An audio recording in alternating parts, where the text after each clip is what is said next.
All right, y'all, welcome back to the Culture Check. I'm your host, Ace, and sitting next to me, joining me on the Culture Couch today, Realestatedoru. Everybody has been seeing them drop these affordable housing gems. I mean, you really be in the trenches, dog. I do.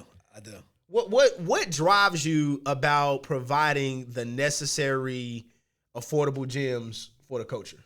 All right, so what really drives me is that if you go one generation up, my father and my mother,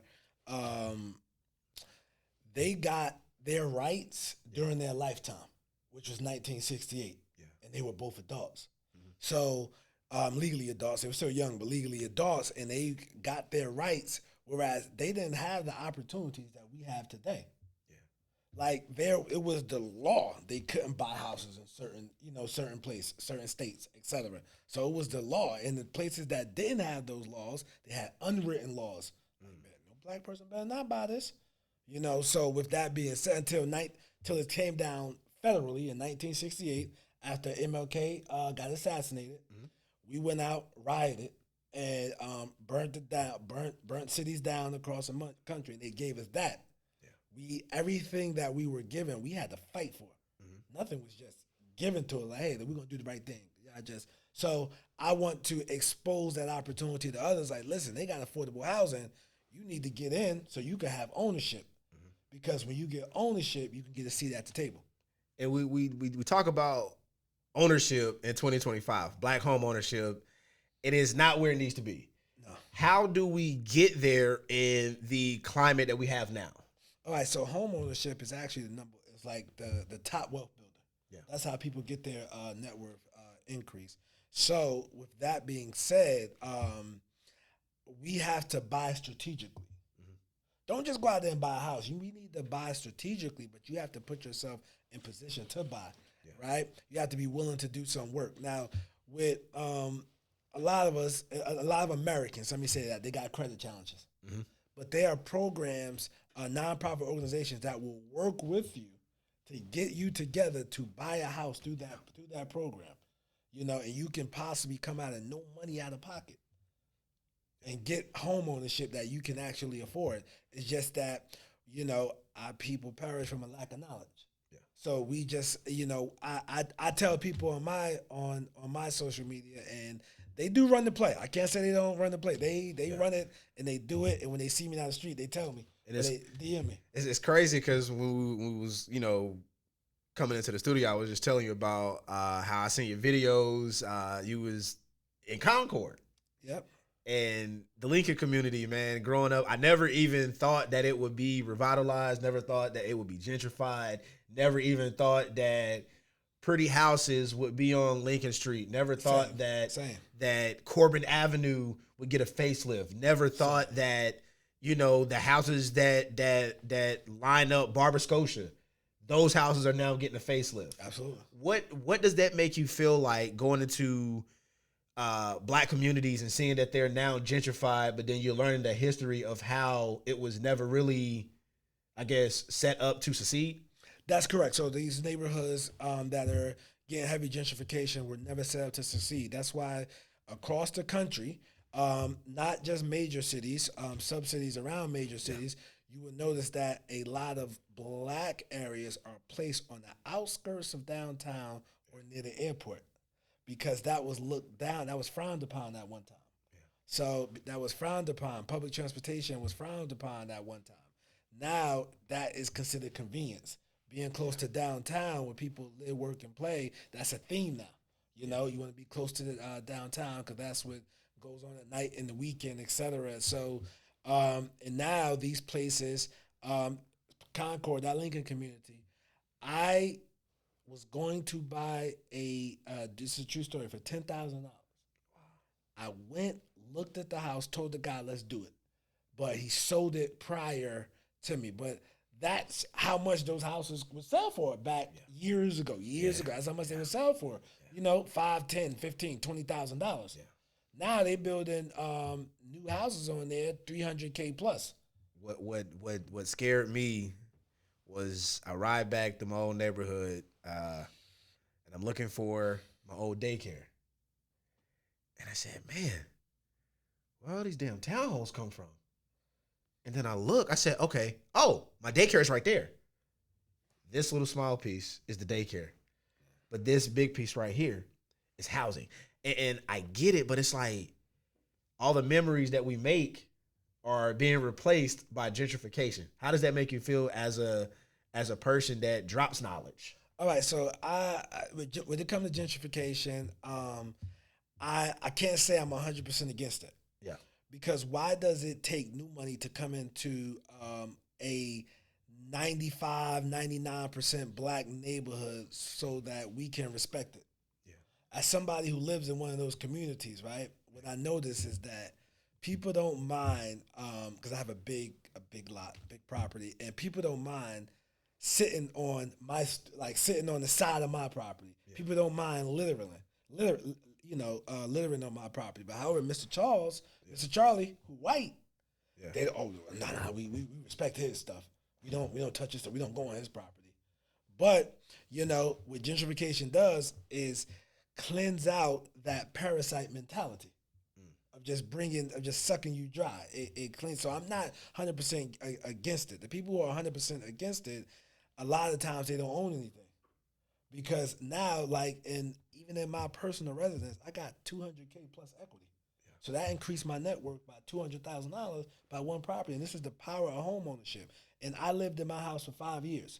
Now, some of us worked a job, right? And you went in on the job on year one at 42,300. By year five, you might be on 45, 46,000. Might. But with your property, all you did was live there, but you bought correctly. You just didn't buy a house. You bought strategically. It went up in value and increased. Now you have $200,000, whereas you could either get an equity line, you can sell that property. You don't got to get pushed out. Nobody's going to come in and raise your rent because you own it. You have your mortgage. Or you can sell that property, cash out on that money, and go ahead and start your life. But you have options, and ownership brings options. That's why I continue to push this. But as far as how it makes me feel, I mean, I do think that some communities do need to have some type of mural of, that, hey, this community was once for. So by Johnson C. Smith in Biddleville, that community was originally made for the free slaves who wanted the education at Johnson C. Smith. Yep. Now they need to have something in there to remind people, that. But outside of that, I don't have an issue with it. But I do think that a mural, some type of statue, something. Whereas just to remind people of that history of where we came from, and how far the neighborhood came along. So when we talk about Charlotte leadership, the primaries were last night. There was a landslide for the Dems. Mayor Vi Lyles secured the nomination for the Dems for November. What do you think is the biggest task that she has to handle on this term? Listen, I know that these cities are doing all they can with affordable housing. Yeah. But that's got to be top priority. Yeah. Because you're not just talking about, sometimes people who are not inside working with housing, they think it just eliminates poor people. Yeah. All right. And that ain't the case. Rent is on the average average 2-bedroom. Rent in Charlotte, average 2-bedroom in Charlotte is $1,700 a month. You got to make 3 times the rent. So therefore, you got to make almost $72,000 a year to afford a 2-bedroom apartment. The average salary in America is $59,000 a year. The crazy part is the person that's taking your application that you turned in don't even make 3 times the damn rent. All right, exactly. They don't even make 3 times the rent. So I got to make 3 times the rent, but the people that work in the rent office don't. Right. Now, but let's step back. Let's think about teachers. Yeah. They serve the community, but can't live in the community. Come on, bro. We gotta fix that. So I think affordable housing has to be addressed heavy. Of course, right now Charlotte is in the national news, unfortunately. Yeah. And for not good news. And so they will have to do something with this public transportation, specifically the light rail and the homeless issues, et cetera. And the mayor, I mean, she's doing what she can do. I can't necessarily say she's a bad mayor. I can't say that because the direction the city's been growing, she got the resume. Yeah, she got the resume to prove it. Talk her talk. Yeah. So, hey, listen, I came in at this point. This is where the city's at. This is what I added. This is how many jobs, etc.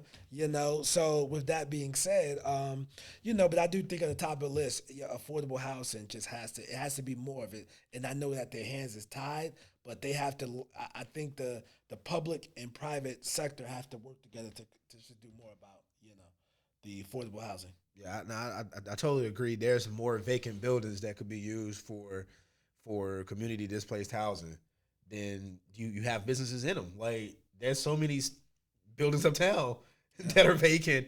You would think that the buildings are operating and they're just sitting there collecting dust. Nobody's in them. Yeah, but see, the thing is, right, I can't criticize the city for that because those buildings are privately owned. Yeah. And sometimes, like, even to some of the properties I got, the city has approached me to, buy them, and I don't want to sell. I fortunately, when things were certain neighborhoods were looked down upon, I scooped up land in there. When they was looking down on it, when it was the hood, when it was the crack block, when JoJo and them was getting money on the back blocks, I bought the land in some of these areas. So the city approached me about buying some stuff. I don't want to sell, so I can't necessarily blame like, hey, these vacant buildings, y'all should do something because that's privately owned. Yeah. I just think that there needs to be a plan in place to work with these private investors or private developers on the city level, not the state level, because we got a city issue. It's a lot more affordable to go live in somewhere like Lumberton, North Carolina. Yeah. So I don't think that I think the city has to step in for Charlotte. Like, yo, we got an issue here. Yeah. We can at least make for teachers to be able to afford this stuff. Yeah, and it's crazy that teachers, only get paid once a month. So by default, they're later on rent every month. If you don't pay it, then, it's no telling what other bills you have at that time.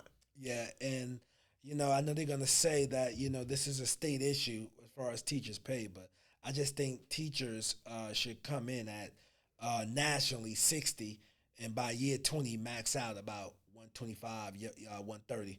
Yeah, on the max out, man. They definitely need to get. I mean, they're doing more than teaching. You're responsible for the growth of kids. You form bonds with these kids. You sometimes help these kids make amends with their own parents, and the parents don't even realize it. So it's like you got to kind of account for them not only being a teacher, but unofficial guidance counselor too. Absolutely.